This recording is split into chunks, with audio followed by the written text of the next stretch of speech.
வேதாத்ரி மகரிஷி மனவள கலை மன்றம் மூலயமா நம்மளுக்கு தியானம், எக்ஸசைஸு, காயக்கல்பம் எல்லாம் சொல்லி கொடுத்துட்ருக்குறாங்க.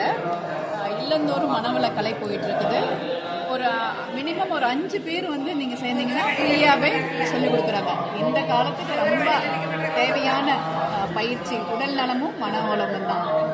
இதுதான் நம்மளுக்கு கிடைக்கிறது இல்லை. இங்கே நம்ம போனோம்னா கண்டிப்பாக நம்மளுக்கு மனவள கலை மன்றம் மனசை நல்லா வச்சுக்கிறது தான் மகரிஷி மனவளக்கலை உடல் நலமும் மனவளமும் சொல்லிக் கொடுக்குறாங்க. உடலுக்கு வந்து உடல் பயிற்சி 8லேருந்து 80 வயசு வரைக்கும் உடல் பயிற்சி செய்யலாம். ரொம்ப எளிய முறை உடல் பயிற்சி. காயக்கல்பம் வந்து உயிருக்கான பயிற்சி, மனசுக்கான பயிற்சி வந்து தியானம். இந்த 3 சொல்லிக் கொடுக்குறாங்க. அதனால கட்டாயம் எல்லாரும் சேர்ந்து கற்றுக்கிட்டு உங்களோட உடல் நலமும் மனநலமும் காத்து வாழ்க்கையில எல்லாருமே முன்னேறுங்க. ஓகே மக்களே, கேளுங்க. இதில் யாரும் கலந்துக்கணும்னா என்னை கான்டாக்ட் பண்ணுங்க. அவங்க வீட்டுக்கே வருவாங்க. 5 பேர் மினிமம் ஒரு வீட்டில் இருந்து சேர்ந்தா இவங்க வந்து கற்றுக் கொடுக்குறேன்னு சொல்கிறாங்க. ஓகேங்களா ஃப்ரெண்ட்ஸ்? ஓகே.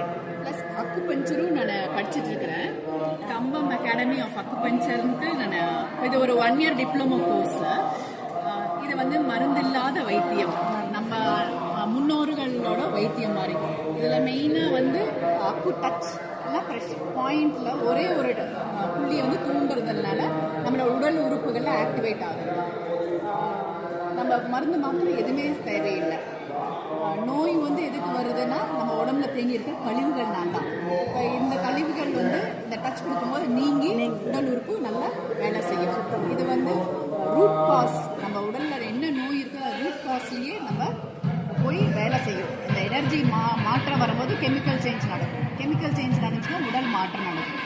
இந்த எனர்ஜிங்கிறது வந்து நம்ம உடல் அந்த உயிர் சக்தி தான், அந்த பஞ்சபூதங்கள் தான் நம்ம சொல்கிறோம். இந்த பஞ்சபூதங்கள் வந்து பேலன்ஸ் ஆயிடுச்சுன்னா நம்மளுக்கு உடம்புல நோயே இருக்காது. இதில் மெயினாக 4 G's ஃபாலோ பண்ண சொல்லுவாங்க. பசிச்சா சாப்பிட்றது, நம்ம உடல் ஆரோக்கியத்துக்கு பசிச்சா சாப்பிட்றது, தாக எடுத்தால் தண்ணி போயிடுறது, ஓய்வு, உடம்பு ஓய்வுன்னு கேட்கும்போது ஓய்வு கொடுத்துடணும், நல்லா தூங்குறது, நைட் வந்து கண்டிப்பாக கட்டாயமாக 10 o'clock பெட்டுக்கு போயிடணும், அப்புறம் காலையில் 5 மணிக்கு எழுந்திரிச்சிக்கலாம் நேரமாக.